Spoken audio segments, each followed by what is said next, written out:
Okay, ladies, thank you for joining us. I'm super excited for tonight. I'm excited to introduce Tauscha to you, and I'm excited that I'm not alone in being crazy. I was laughing today because I knew this was tonight, and I had posted a while ago about hot flashes and just all the things. And I really go back to, I think it started when I was like 35. I'm 48 now because I had a midlife crisis and I thought, I'm not worthy enough. I don't know who I am. What am I going to do with my life? And that, I think, now that I look back, was probably the start of all this fun. And then it's kind of cascaded and changed throughout the years. And I've tried to morph well with it, but I don't, and I have not always morphed well with it. And today, what made me laugh was I was with my daughter and we went to get our nails done. And I looked at her and I asked her a question, and she looked at me and she goes, Mom, you've asked me that 3 times. And I'm like, oh my gosh, I'm becoming my mother. Sorry, Mom, because my mom is on here. But like, just the things that you forget, it's just crazy. So after that post that I did and kind of just listening, I have a heart to help people. I have a heart to just, information is just so important to me. It's knowledge. You know what you don't know. So let's learn a little bit more. And Tauscha knows a lot. I'm going to kind of give you a little bit of rundown of this amazing person and who she is, because I want her to have credibility because she's amazing. But I want you to know, this isn't a sales pitch. This isn't anything but women getting together to try to give some good information, some good ideas that can empower us to not suffer through these things, to get through them in a better way, and just have a community. Because definitely, I would say this age for me has been the hardest. I said my 40s, I aged like this. So at 50, is it going to level off a little bit? 'Cause I feel like I'm like 80. So that's kind of just a little bit. We want to just have good information, some chattings, get some information. But I want to start off and introduce you Tauscha. Some of you may know Tauscha. Some of you may not. Tauscha, actually, we go back about what, 15, 16 years. Long time. We were founding members of Perfectly Posh when it first started in 2011. We both grew pretty large teams at Posh.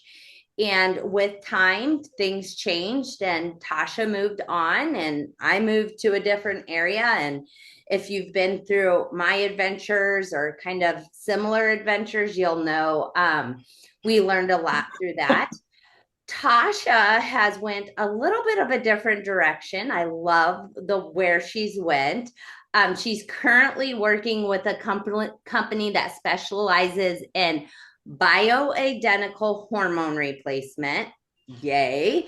And peptide therapy. And she is really, so she's one of those people that's super passionate, like me, about helping others.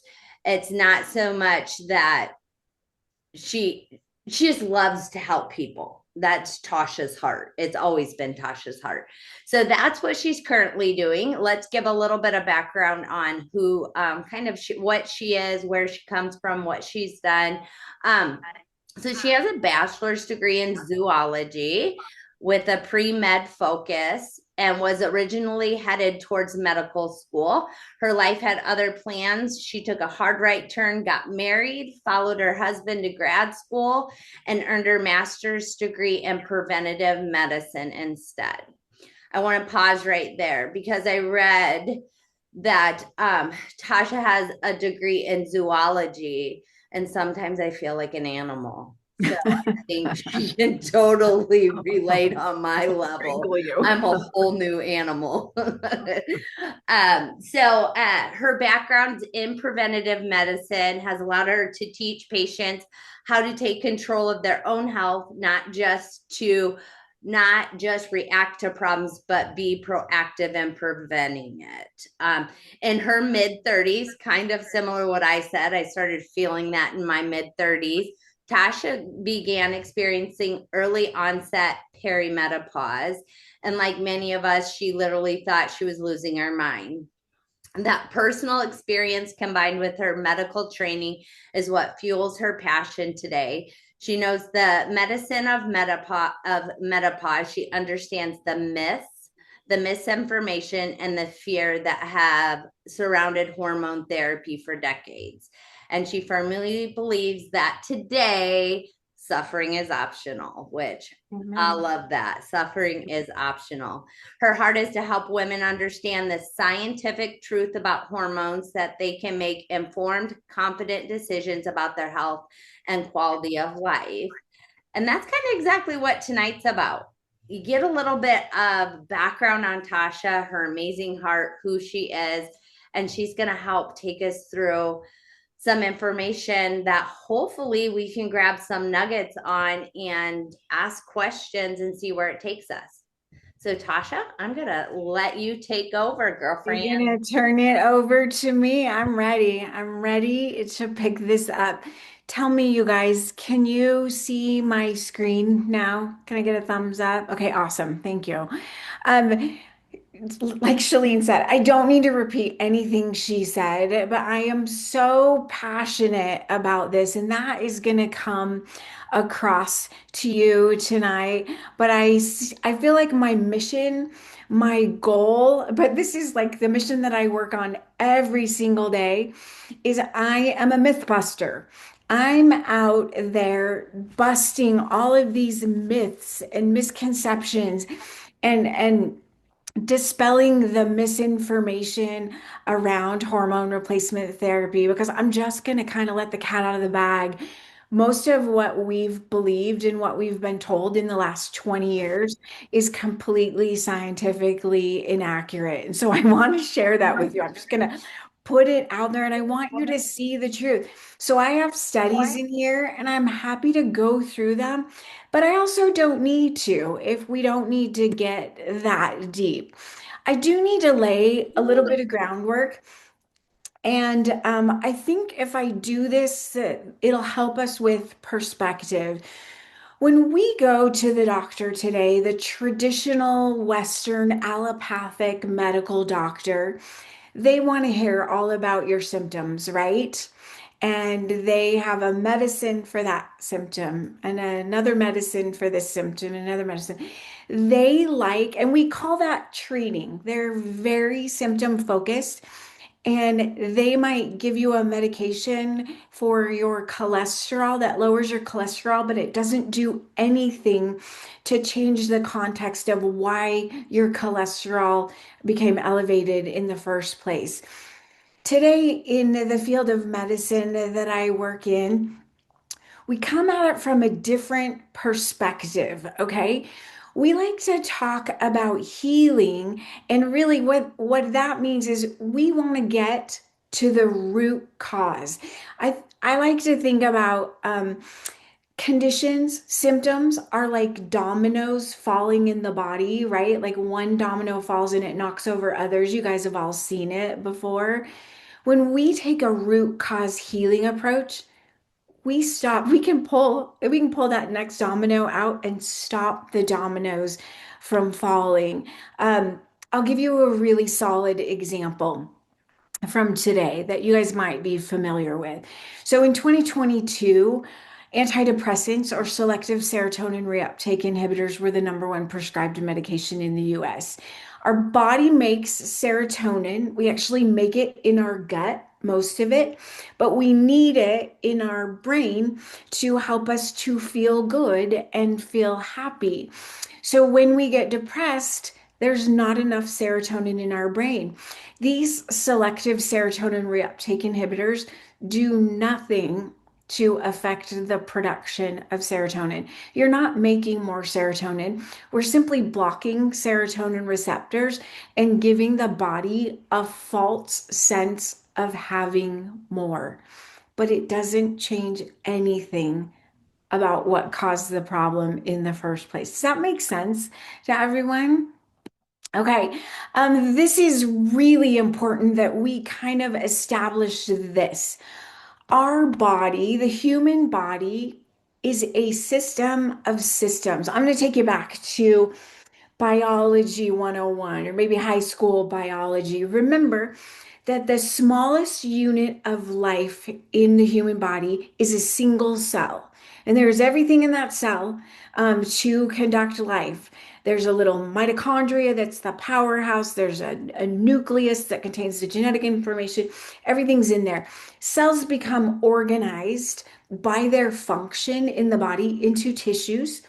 Tissues get organized into organs, and then organs become organ systems. So you all know we have a respiratory system that allows us to breathe. We have a cardiovascular system that's our heart and veins. We have a musculoskeletal system. We have a urinary system. You're familiar with all of these things, and the whole goal of the body is to maintain homeostasis, right? We want to keep the body and the function in a good place. So, the respiratory system needs to talk to the cardiovascular system, which needs to talk to the musculoskeletal system. How do those systems communicate so that they can work together? I wish we were in person. Oh my gosh, I wish we were in person because then we could be having more of a discussion, and it would also allow me to kind of see the light bulbs come on for you when I'm going to tell you some things tonight, and some of you are going to go, "Oh my gosh, that's why that's happening to me. Oh my gosh, that explains so much." So I wish we were together, but um the way that our systems communicate with each other is through hormones. Hormones are just little chemical messengers that they might get made, for example, in our ovaries or in the testes of a male, but then they get released into the bloodstream, carried throughout the body. And here's what you need to know about hormones. We have receptors on our cell membranes, and the hormones fit in there very specifically, like a key fits into a lock. And if a hormone is made in the ovaries, travels through the body, arrives in the brain, and fits into the receptor in the brain, it triggers a reaction in that cell. Now, I'm going to tell you, we have hormone receptors on literally every single cell in our body, but we don't have every hormone receptor on every cell. Does that make sense, or did I just confuse you? So the body makes lots of different hormones. So there are hormone receptors on every cell, but not every. It's based on, remember, the organization of the body, the function of that organ and that organ system. But again, I'll drop a little nugget here, a little Easter egg. We have androgen receptors or testosterone receptors present in literally every system in the body. That's just a little hint at how significant and important testosterone is, whether we're male or we're female. Um, a little a little thought-provoking question for you. Can you think of one pharmaceutical or over-the-counter medication that can treat or heal 80% of the symptoms that patients present with most commonly? What would you think of? Anybody have an idea? I'll tell you what I hear most commonly. Um, we've pretty much ruled out that there's not a pharmaceutical that can do that, but I hear a lot ibuprofen or Tylenol or, take 2 aspirin, call me in the morning. That's kind of, excuse me, what we think of. Well, again, I'm going to just drop it like it's hot here. When very truly and literally, when we balance just these five hormones, testosterone, progesterone, estrogen, vitamin D, and thyroid, we resolve 80% of the most common symptoms that patients complain of when they go to their primary care medical doctor. How many of you knew that vitamin D was a hormone? Is that a shock to anyone? I hope you're kind of learning something new. Vitamin D is a pro-hormone and it gets converted into an active hormone. It's fun. It's a fun one too. Okay, so let me just review. I'm hurrying. I'm sure you can tell that I'm hurrying because I want to give you enough information that you get to ask your questions. Here's what we have established. Our body is designed as this incredible system of systems that has the ability for one system to talk to another through hormones. So we have receptors on our cell membranes for the natural hormones that our body makes. And the hormones fit into those receptors like a lock fits into a key. Now, I'm kind of awkwardly making a point here. Our receptors have evolved with our body, right? And they are designed and built and they have developed for the natural hormones that our body makes. Here's what I'm trying to say. We don't necessarily have receptors for synthetic hormones. Does that make sense to you? We have two different categories of hormones. We have, and I want to set the record straight on this. We have bioidentical hormones. That's a big word that just means that the molecule is exactly the same as the hormone that our body makes, okay? And a hormone can either be bioidentical or non-bioidentical. I did not say anything about synthetic there. A hormone can be bioidentical or non-bioidentical. Our medicine, our laboratory medicine is so good these days that we can actually synthesize in a lab bioidentical hormones. And they will fit in those receptors just like the key fits in the lock. So, again, we misuse these terms a lot. We say either bioidentical or synthetic. That's not right. We have bioidentical or non bioidentical. We have synthetic, as in made in a lab, or we have a hormone that comes from a natural source. You might be surprised to know that we extract bioidentical testosterone and estrogen from the plant of a wild yam, not from the yam itself, but from the actual plant of a wild yam. Crazy, right? So there's an example of a bioidentical from a natural source. Um, all right.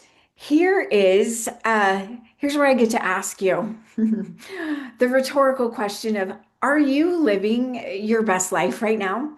Or do you regularly experience any of these symptoms? Because this is the list of symptoms that I was referring to earlier that are the most common symptoms that patients go into their primary care medical doctor and complain of. Anything look familiar on this list? You know what's interesting about this list so I'll tell you that every single symptom on this list has its root cause in hormone balance. I know that what you expect to see on this list is maybe a hot flash or a night sweat, but what you're actually looking at is joint pain. Do you know that that is the very first symptom of menopause or hormone imbalance that usually presents? But as women, we completely discount it. We take all the responsibility. We say, what did I do yesterday? Did I lift something heavy? Did I carry the baby funny? Oh, did I do a little different workout at work? We are just creatures taking responsibility, but that's actually the first symptom. Or is this more of your reality? Our hormones decline so naturally that sometimes we just arrive at this place in life and we're like, oh my gosh, what the heck happened? How did I get here? Have no fear. It's all good. It's all good. Things can get better, but we need to acknowledge that this is happening and it's happening right under our noses. Um, so I'm just going to throw this out here. I don't need to read this slide to you, but I've made a list here of the effects of low estrogen. Again, you're going to see the familiar one that you're looking for, the hot flashes on there. But how many of you knew that it was connected to your mood swings or to your vaginal infection or to your memory loss, right? How many of you knew? We're gonna play fair tonight. And so we want to talk a little bit about the signs and symptoms of testosterone deficiency too. And what I want to tell you right up front is these are clinical signs and symptoms in both men and women. Okay. So clearly, the loss of erectile ability is not a female symptom, but the moodiness, the depression, the anxiety, the loss of muscle mass, all of those are applicable to both men and women as far as testosterone is concerned. That fatigue, men are funny. Men are funny. I'll just leave it at that. I'll just put a period on that sentence. Men are funny. They don't have words a lot to describe what they're feeling or experiencing. It's hard for them. And so they have a really hard time acknowledging when they have low testosterone. They might say something like, I mean, I worked hard today. I'm just tired. And then they want to sit on the couch and just watch TV all night. And they've lost their motivation for doing the things that they love. Or they might say something like, my get up and go just got up and went. They don't know how to tell you. But usually, as their spouse or their partner, we see those things. We recognize the difference often before our men recognize it in themselves. For me, for my husband, it's the moodiness. He just gets a little irritable, and he is not an irritable guy. And I'm like, oh my goodness, we need to take care of this. Um, you guys, this slide is in here to remind me to tell you my story. But I'm going to tell you this is an excellent representation of exactly how I was feeling at about age 35. I was working in big pharma. I was working for the third largest pharmaceutical company in the world, and I was selling to specialty doctors. So I had a couple of specialty pharmaceuticals, and I literally thought I was losing my mind. In fact, I was going in every single day and making these very technical, scientific, medical presentations to these doctors. And I could remember all the scientific words and all the medical words, but I would get lost mid-sentence on the word, the body part between the head and the shoulders. It's where the gold goes, sometimes a pearl, picture of your children, you know, right? And I was mortified. It was the simple words that I could not remember. And I thought, and it started happening more and more frequently. And I thought, oh my goodness, this is going to cost me my career. I'm going to lose my credibility. They're going to think I'm stupid. I literally thought I was losing standard deviations in my IQ. I felt stupid. And knowing what I know now, this happens to a lot of women, but at the time, this just filled me with panic.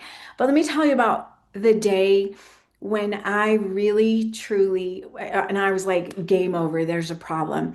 I had four children, and they were kind of stair step in age.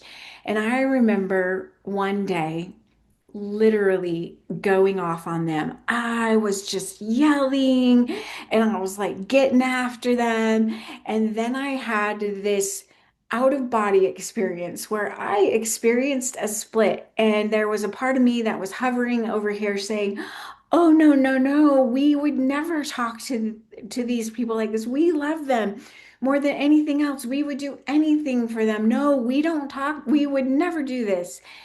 And I realized that me had become we, and we were not okay. And we needed help. And that was the day where I was like, okay, that's it. I've got to go to the doctor. And so that's exactly what I did. I went to the doctor and I went to my primary care physician, and he was really nice about the whole thing. And he said, don't worry, we'll run some labs. Okay. We'll run some labs. We'll see what's going on. Now I'm going to put a pause in my story. I'll finish my story. I'll tell you what happened. But I'm going to put a pause right there because, quite honestly, many of you have had the same experience. I know you have. I know you have. So I'm going to ask you, what's the solution? A little more Prozac and Xanax? Because those are prescribed for hot flashes and night sweats and symptoms of menopause. Do either Prozac or Xanax do anything to correct hormone imbalance? Okay, this is crazy, but how did we get here? Why have we been told that this is normal? I just want to create a little perspective. I don't need to spend a lot of time on this slide, but I want you to know that did I have, how many babies did I have in 1993? I already had multiple children. And that was the year that the very first act of law requiring researchers to include women in medical research was practiced. You guys, that was not very long ago. We're talking 20, 25 years ago that we finally said, oh, by the way, we've got to include women in research. In 2020, women, only 1% of the healthcare investment for women goes to anything other than cancer. I mean, this is just crazy. You can read these things on here, but this is partly how we got here and why we're in this place. Here's another thing, though. Let's take a second. I really want to drop a couple truth bombs and facts. I want to leave you feeling knowledgeable and empowered tonight. So, one of the things I want you to do is I want you to be able to accurately use the term of menopause moving forward. And what I want to tell you is menopause is actually a single day in time. It's one day in time. It is the very day when it's been 12 months, exactly 12 months since your last menstrual cycle. Anybody else laughing? Like, is that not so hard to track? How are you even tracking that? Anyway, it's crazy to me, but everything before that date is called perimenopause, and everything after that date is called postmenopause. But since that date, I say menopause is like a birthday, and we should own that birthday. But because it's so hard to track, we should pick a menopause month, and we should just have a whole month of celebrating, right? And every year we just celebrate our menopause month. I had a hysterectomy at 40 on December 27th. So I just call January my menopause month, and I own it, man. I start every year celebrating this menopause that is mine. It's truly the best thing that ever happened to me, and I'll show you why. Because here's what was happening before that. Starting in their mid to late 20s, men start to experience a gentle decline in their testosterone levels. It's likely a little more rapid today because our world is so full of endocrine disruptors, and our lifestyles today are so compromised. Believe it or not, video games and pornography and things like that, those will significantly decrease a man's testosterone. But natural hormone decline for men starts in mid to late 20s, and they lose about 1 to 5% a year. I always say it's kind of like they're rolling down a gentle hill. It's almost imperceptible for them. They really don't see any effects of it until they're decades in the future. But look at what happens for a woman starting at age 30 or after baby number two. A woman loses 50% of her testosterone year over year.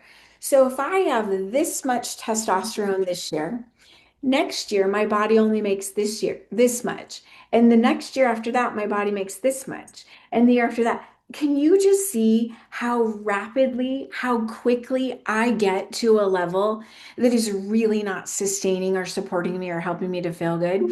Well, as if that's not enough, starting at age 30, my estrogen takes a dive as well. And then it goes all kinds of wacky. So women are literally falling off two hormone cliffs at the same time, while men are just rolling down a gentle hill.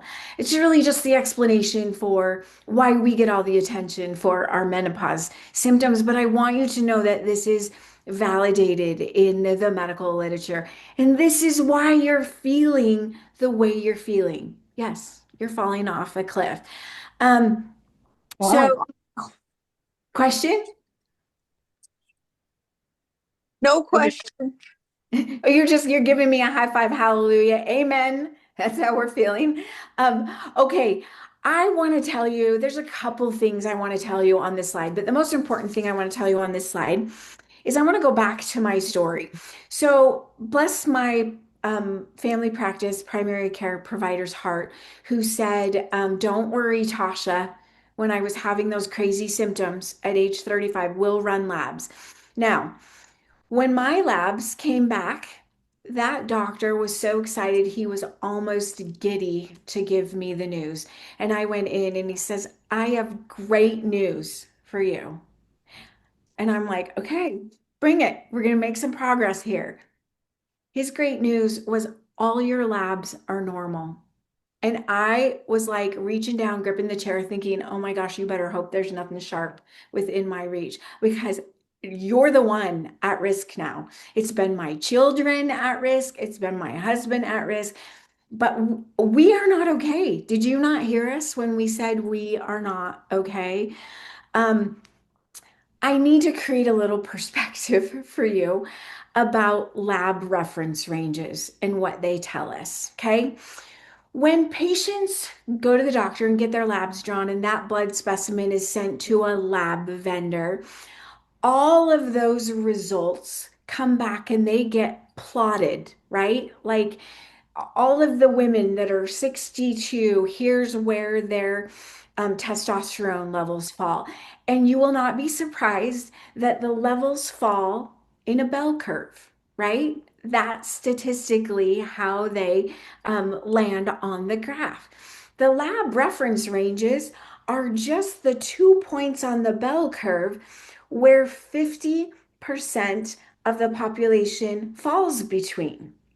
Okay, now I got to ask you some questions. So it's the tall part of the bell curve. This is where most people live. Let me ask you a couple questions. Who gets more labs drawn? Old people or young people? We all know it's old people, right? Who gets more labs drawn? Healthy people or sick people? Sick. Right. So now this normal range is telling us where most of the people fall in an older, sicker population. So, one of the things that I teach a lot when I do these education seminars is I teach women how to respectfully and honorably fire their primary care practitioner to be able to tell them, "Doc, I understand that I'm in a normal range here, but here's what I want to tell you. I do not want to feel normal compared to an old sick person. I came here today to see you because I want to feel optimal compared to a young, healthy person. Can you do that for me? Because if you can't, it's okay. I'm just respectfully going to go find someone who's had the training and education that can do that." Right. And that's what it takes. And that's what I want you to know. So, a couple things to remember. Normal lab values are not optimal. They do not represent optimal. In fact, there are no established normal ranges for men or women when it comes to testosterone. We talk about targets, but there are no published normal ranges. Because, well, anyway, neither here nor there. What we need to take into account is how do you feel? All right. Okay. Um, let's talk a little bit more. We talked a little bit about andropause. That's the word for male menopause, right? And it's a legit thing. Sometimes we call it low T. It's significantly underdiagnosed. Why do you think that is? That it's significantly underdiagnosed? And actually, it's so significantly underdiagnosed that testicular failure occurs in most aging men. Like it actually gets to that. What I want you to see on this slide is that low testosterone is linked to early heart disease, and it's common in men with diabetes, high blood pressure, sleep apnea, and chronic diseases. And here's what I'm going to show you. I love this slide so much. You can see a testosterone scale starting down at a low number of 200 on the bottom of that scale, running up through the middle of this slide up to 1100. And what I did is I took the research data and I teased out the observable symptoms that a man might be watching for to know that he is at risk. And I left the disease and mortality that correlates with that particular testosterone level on the other side. Does that make sense to you guys what I did there?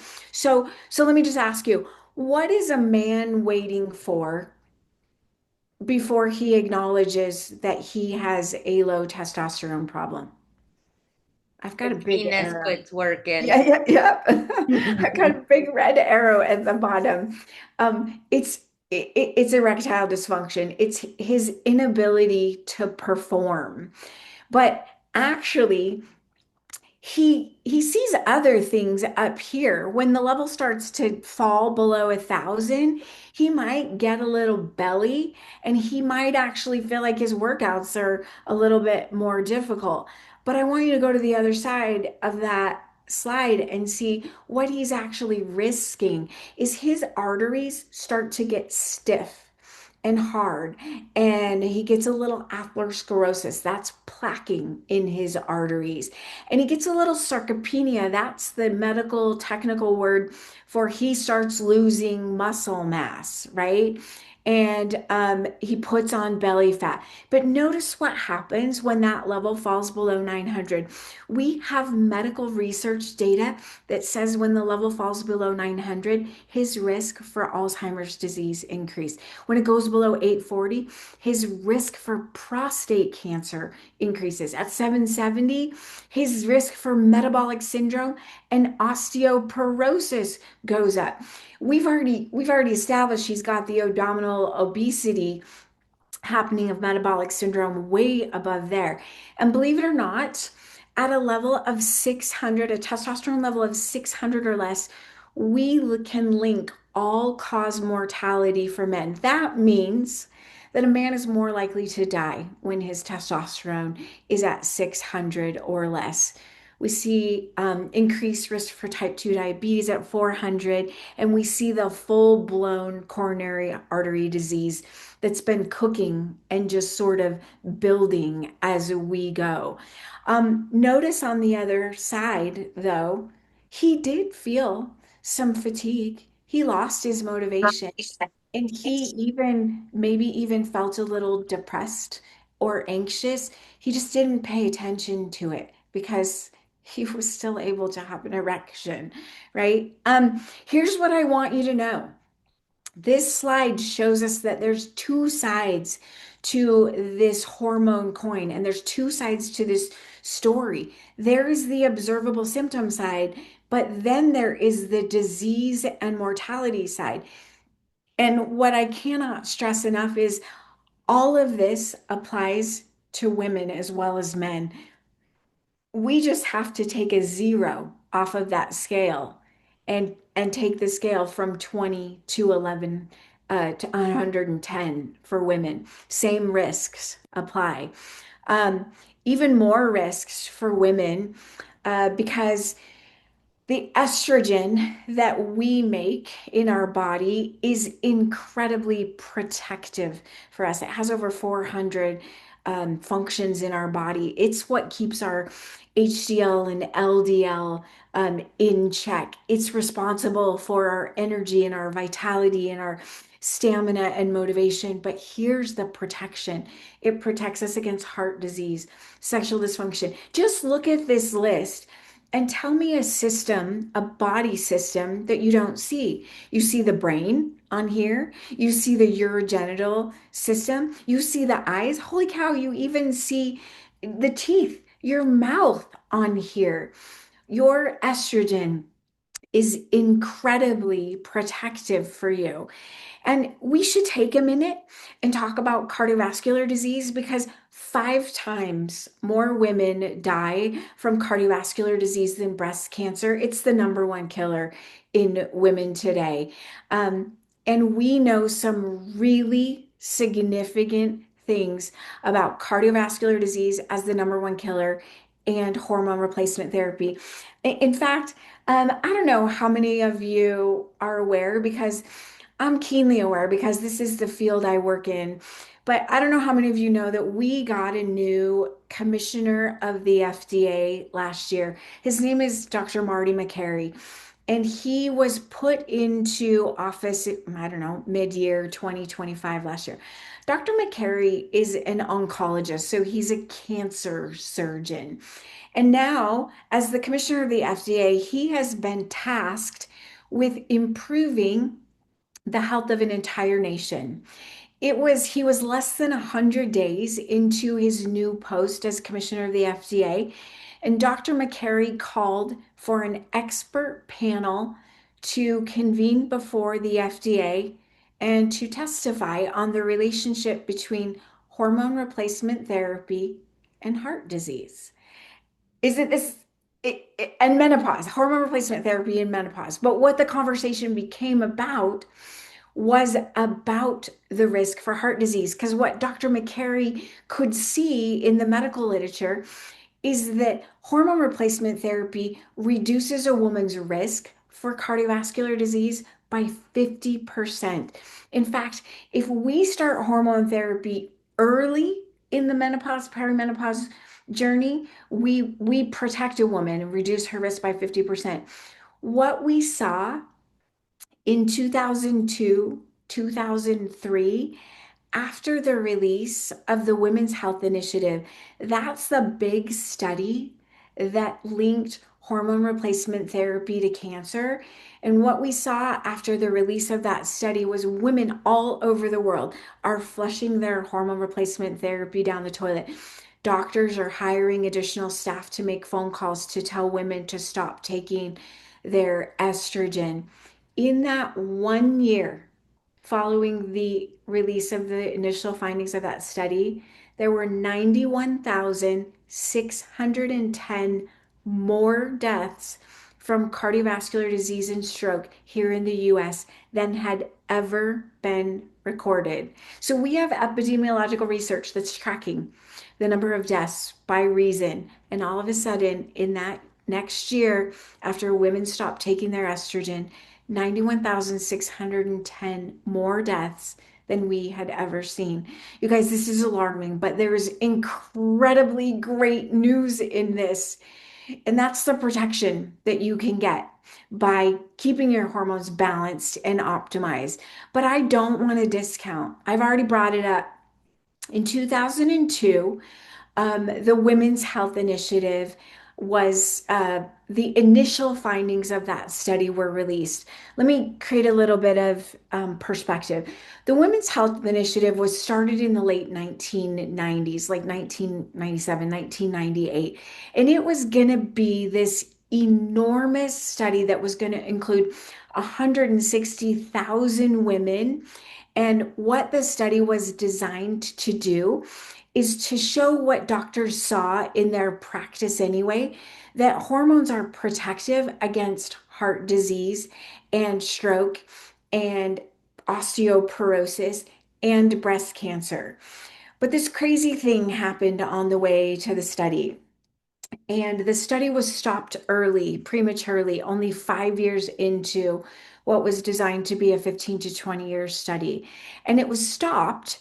I'm going to show you the data of why it was stopped. It was stopped, and there were a series of secret meetings, and then there was information that was reported to the media. And the message that was released was the message that you guys have all received, and that is that hormones cause cancer. I can't wait to show you that that study actually showed something entirely different, completely opposite. That is where the misinformation and the myths and the dogma and the stigma got started. Today, we have so much more information. And in fact, we have the extension of that study. But I can tell you unequivocally, there's absolutely no data, no medical study, nothing that links 17 beta estradiol, the estrogen that you and I make in our bodies, to an increased risk of breast cancer. In fact, we see a 32% decrease in the risk of death by breast cancer when we have estrogen replacement therapy. So it's completely opposite of what you have been told. Here's the Women's Health Initiative by the numbers. Again, this is scientific stuff, and I don't need to beat this up, but I do want to point out a couple things. One thing is that if we look at this study, they divided the women in the study into two groups. One group of women had an intact uterus, and the other group of women had had a hysterectomy. The women that have still had their uterus, they gave conjugated equine estrogen and a synthetic progestin. You guys, what does equine mean? Do you know? Means horse. This estrogen that they were using, it was the gold standard on the market. It was called Premarin, and it was estrogen that was extracted from the urine of a pregnant mare. Premarin, pregnant mare. It was pregnant mare's urine. Now, I don't know about you, but I'm gonna tell you, I don't think my estrogen is the same as horse estrogen.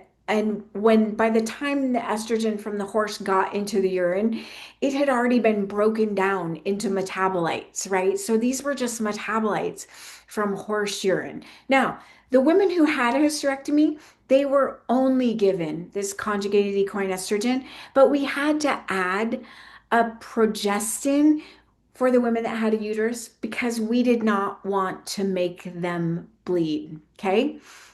Now, this was the arm that was stopped prematurely because the number of breast cancer incidents crossed predetermined boundaries, demonstrating a trend toward risk. There was nothing statistically significant. This was not this happened in both the placebo control group as well as in the active group. Notice what happened in the estrogen only group. There was no increased risk of heart disease or breast cancer. There was a statistically significant decreased risk of hip fracture. And this arm showed near statistical significance in its protection for breast cancer. I want to show you something about these populations. 66% of these women on the intact uterus arm that got the estrogen and progestin, 66% of them were 60 years old or older. Do you think they had any risk cooking already of heart disease or breast cancer? Do you realize that it takes like 9 years, right, for breast cancer or to develop? It's crazy. In this group, it was 69%. So again, I just want to show you, first of all, this study did not show, there are a number of things that have come out of this study. And one of the things that's come out of this study is that it is likely the progestin, which is not true progesterone. It's like a synthetic cousin of the bioidentical progesterone that our body makes. But one of the things that's come out of this is that it was the progestin that was likely the reason for any kind of um, risk for breast cancer. It's also the progestin that is used commonly today in IUDs and birth controls. I'm just going to drop that there for you to think about. This is what happened, though. The initial results in 2002 were released on the cover of Time magazine in a very media hype way, right? There were press conferences, there were all kinds of crazy things.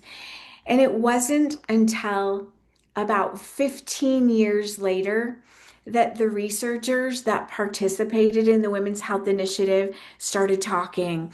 This is a statement that was made by Dr. Lauren Vogel in a Canadian medical journal. She was one of the principal investigators in the Women's Health Initiative. And this is what she said. Those initial results that linked hormone replacement therapy to breast cancer and heart attacks were misleading and distorted for publicity. End of statement. It was crazy. But for 20 years, we continue to propagate the myth and the misconception and the misinformation. And because we do not teach this field of medicine in medical school, doctors were not educated about it. They don't know. Even today, I'll go back to what I told you before. I teach women to respectfully fire their primary care physician and tell them, I'm here because I'm looking for a way to feel young and healthy and optimal. And if you can't do that, if you don't have the training to do that, it's okay. I'm going to look for someone who does. Okay. I should take a breath and ask if anybody has any questions so far. Okay, I'm good to keep going. I'm going to power through these last couple slides and then we'll truly open it up for questions. If I was going to tell you where we get the most bang for our buck, I would tell you testosterone is the hormone. It's the hormone that protects us against Alzheimer's and heart disease and colorectal cancer. And it's the hormone that is the sexual function hormone. Here's all the systems that it's protective of. It's protective of the brain, the breast, the heart, the bones, our metabolism, because it protects and helps us to maintain lean muscle and decrease fat. And it protects the urogenital system as well, also improves libido. So, why today are we afraid of testosterone? Do you realize as a woman, your body has more testosterone coursing through your veins right now than you have of any other hormone? You have multiple times more testosterone than you have estrogen.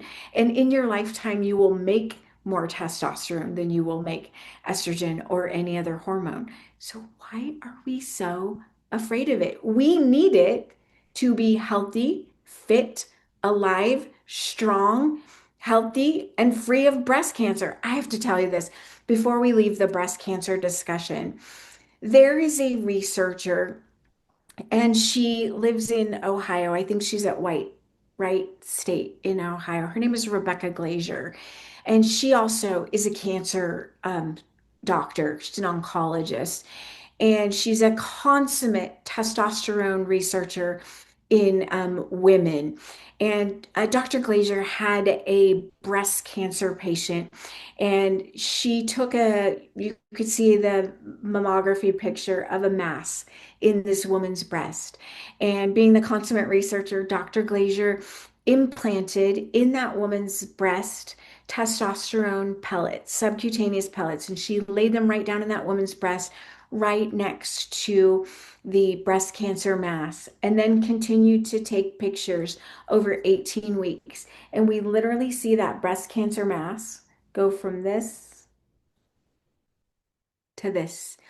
The testosterone is so protective. It's so anti-inflammatory. And she was able to show it. And she's doing some incredible research. And she puts all of her research on her website, and it's free and open to the public if you ever want to check her out.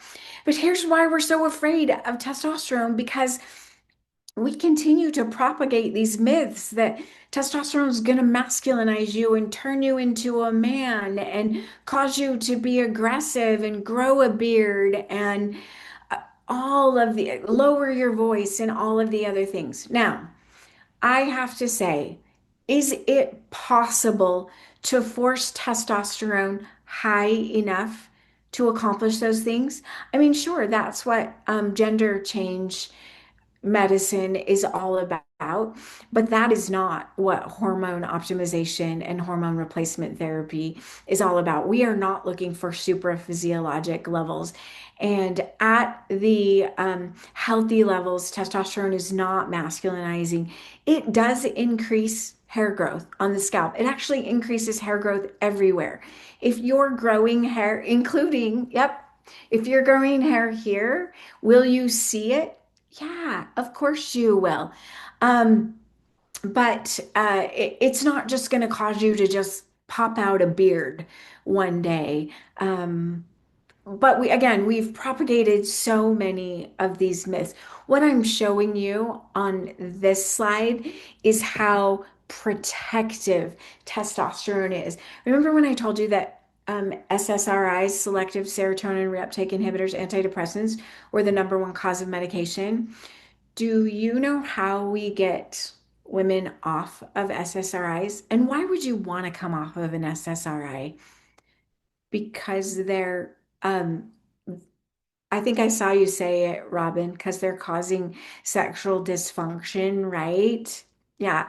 So, how we get women to come off is we actually optimize their testosterone and it allows them to reduce their SSRI or to wean themselves off. And I'm not making any kind of medical recommendation there, but I am just putting it out there that testosterone is incredibly important. Okay.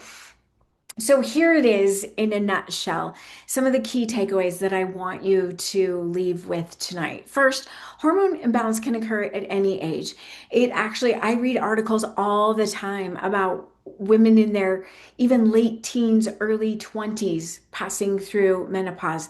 It's crazy. But I was in my mid 30s. Shaleen mentioned she was in her mid 30s when she started recognizing I there was I there has actually been medical research, scientific research on I just don't feel like myself anymore. That is such a common report to medical doctors, and it's being completely discounted. So they've actually started doing medical research about what is a woman telling you when she says, I just don't feel like myself.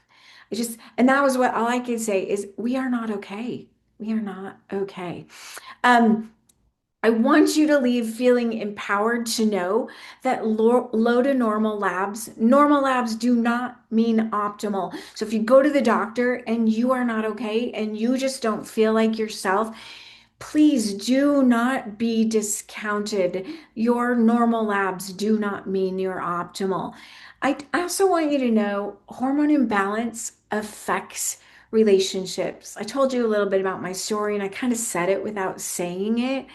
But you can rest assured the relationship with my husband was completely compromised when I was off the rails and thinking there was a padded room somewhere with my name on it. And of course, it was jeopardizing the relationship with my children. But hormone optimization has the exact opposite effect on relationships, and it can do a lot to restore them. Hormone replacement therapy is not a one size fits all approach. You have a lot of options. There are a lot of modalities that a provider could choose to optimize your hormones. I have a slide that has them on, and I'll flash that slide. Again, I'm not here to give medical advice and I'm not here to tell you what to do, but I want you to know that you have options and not all therapies are created equal and they don't work the same for everyone. Some women just don't absorb hormones through their skin, so a topical doesn't work for them. Some of them, I mean, we have different modalities for reasons because we need options. So, um, here are the different modalities. We can apply hormones topically with a cream or a gel, or even in a patch. Each of these each of these different modalities have their pros and their cons. There isn't one that's like a clear standout. Um, so you have to kind of weigh those out. We can certainly have do in hormones injectably. We can use oral pills or troches that kind of melt in your mouth. And then this is an option that a lot of people don't know about and talk about, but it's my favorite option. And that's a subcutaneous pellet that gets planted under your skin. And for women, we only have to have those pellets replaced every 3 to 4 months. Men only have to have them replaced every 5 to 6 months. So it's a really easy. When I, um, when I finally, in my mid 30s, I was having all this craziness and the doctors didn't know what to do for me. I wrote it out for about 5 years, but when I was 40, I ended up having a hysterectomy, and it was the very best thing that ever happened. And the reason why is because I was too young for menopause. I still needed the hormones, and so I needed hormone replacement therapy. And so for about 15 years, I had 3 different topicals that I would rub on my arms and the tops of my legs. I had an oral medication. I had a troche that would go between my cheek and my gum. And I did it for about 15 years. And I'm telling you, the women's health nurse practitioner that treated me with my bioidentical hormone therapy after my hysterectomy, she was my hormone hero. The OBGYN tried to give me synthetic hormones, and oh my gosh, they made me feel wacky. I just couldn't tolerate them. So I had to search out someone who could treat me with bioidenticals. So I did that for 15 years. It wasn't until about 3 years ago that I switched over to subcutaneous pellets. And I just have to say, hallelujah, best thing ever happened in the whole wide world to me. I don't have to every single day rub I call it my cricket dance because I rubbed my arms and my legs together at the same time to apply my topicals. All right, ladies, I am going to stop sharing my screen because I have vomited a lot of information at you. And I'm going to open up the chat because it looks like you guys have had some conversation in there. Maybe there's some questions in there. But I'd be happy to be a resource for questions if anybody has any questions for me. Anything? I do see male menopause is real. Yes, men I don't go will to. say though, you made me laugh, Tauscha, because me and Tauscha roomed a lot when we were um in Posh together. And I remember her nightly routine. She'd be like, all right, doing this, taking a pill. I'd be like, what are you doing?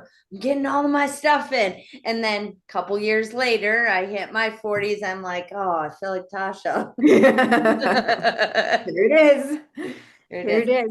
I know Jill had a question. She said, Okay. what's the test called to get the numbers?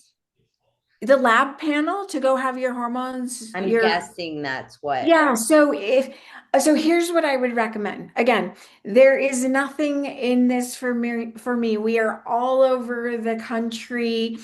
But here's what I would recommend. I would recommend that you find someone in your local area that has had additional training in hormone replacement therapy. And that means they would have needed to go, like within the last several years, to a training and certification. And there's a number of different programs they could have gone through. But that's something you have to ask. If they haven't had anything, since medical school or nurse practitioner school or PA school, they didn't get it. They just didn't get it. It's not taught. They might have got an hour or two of it, but they did not get enough training to treat you. So, first, find someone in your local area that has been through additional training, and then go in there and tell them that you would like to have labs run. Now, if you looked at our list of symptoms and you had 3 or more of those most commonly reported symptoms that have their root cause in hormones, you're a candidate. And here's my good news for you tonight. And I use this hashtag a lot. And Shaleen said it at the beginning. Suffering is optional. Our medicine is so much better today.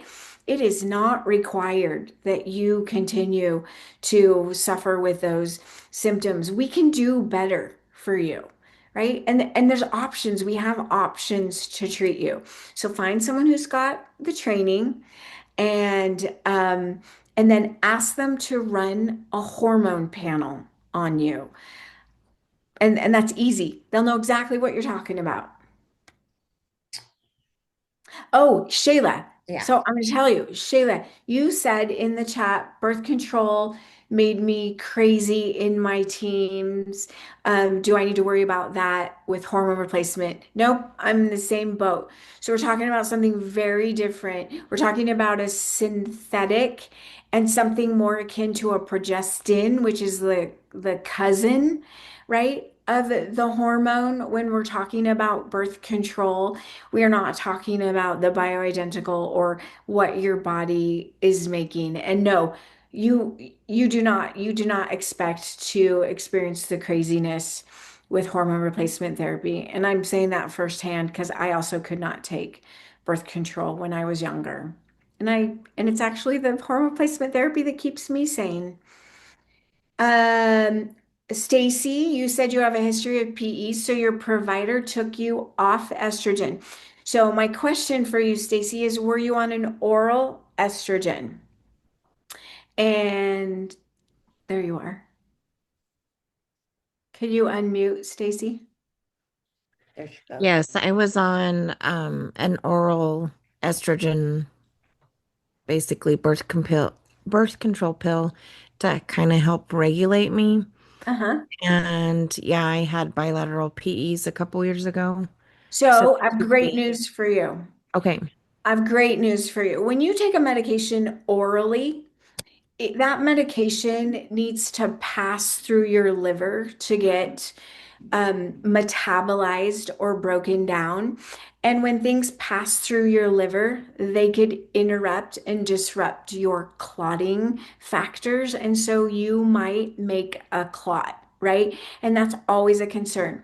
When you take hormones in one of the other routes that we talked about, topical, subcutaneous pellets, we bypass the liver and there is absolutely no increased risk of clotting. So again, we're in this misinformation, right? We're trying to dispel these myths, but that does not mean you cannot have. And I just almost want to cry for you because to think I know what it feels like when I get towards the end of my pellet cycle and I need my new ones and I'm feeling it hard and bad from the estrogen decline. I can't form a sentence. I have such terrible brain fog. I am depressed. I am anxious. I'm having panic attacks.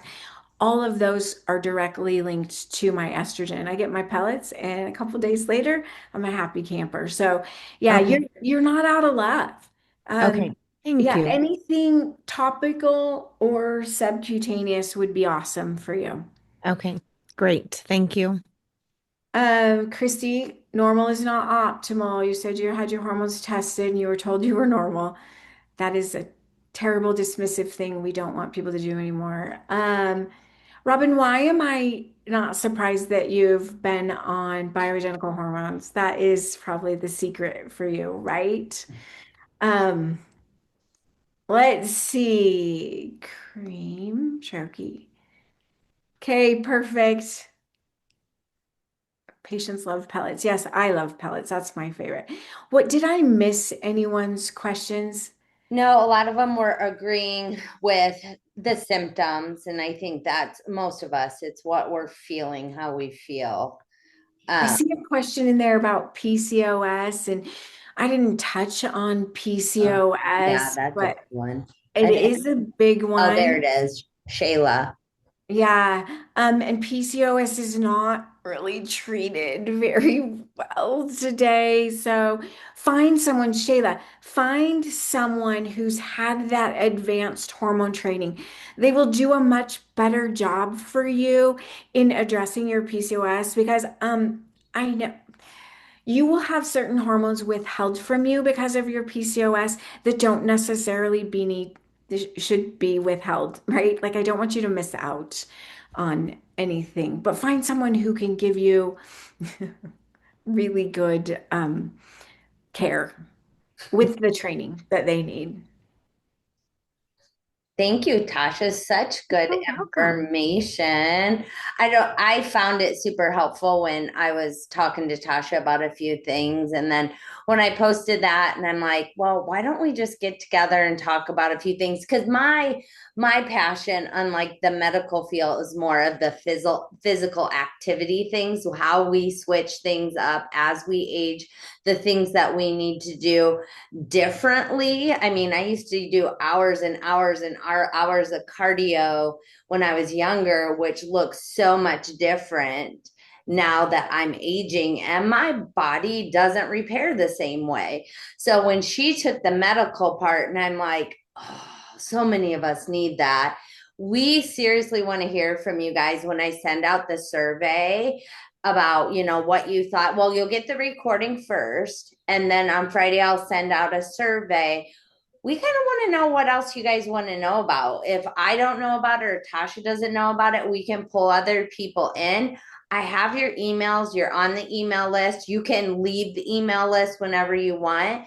But we could do something on fitness, on eating, gut health.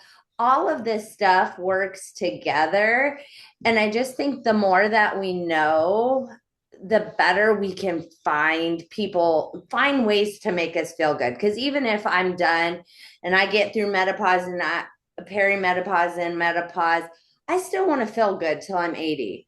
I don't want to feel like crap for 20 years because I'm going to live till I'm 90. No, I'm kidding.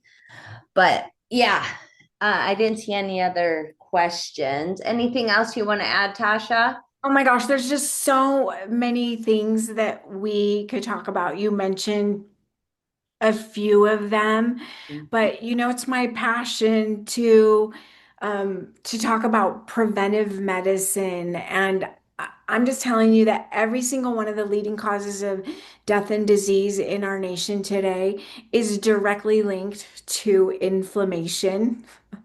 And we know how to control the inflammation. Hormone replacement therapy is one really good step in the right direction, but there are lots of other things that we can do. That inflammation is happening on a systemic level, but it's happening on a cellular level too. And so we can talk about we can get as granular as anybody wants to. It's clearly something I love. Yeah, for sure. And I do want to say thank you so much for taking the time to one, invest in yourself, because I think that's huge. Just getting more information so you can feel better. Just being here is so huge for us. And then let us know if there's anything else you guys want to talk about. Tauscha has a good group of people. I have a good group of people. We can pull some different people in and see how we can best help or talk about these things a little bit more so we feel more educated on it. All right. All right, guys, I will get the recording up and send it out in the email. If you're not getting my email or in the email list, just send me a message. I'll put you in the email chain, and you'll get one tomorrow with the recording and one on Friday asking you what else you would like to learn about or what you're interested in. All right. Have a good night, guys. Thanks for joining us. Thanks, guys.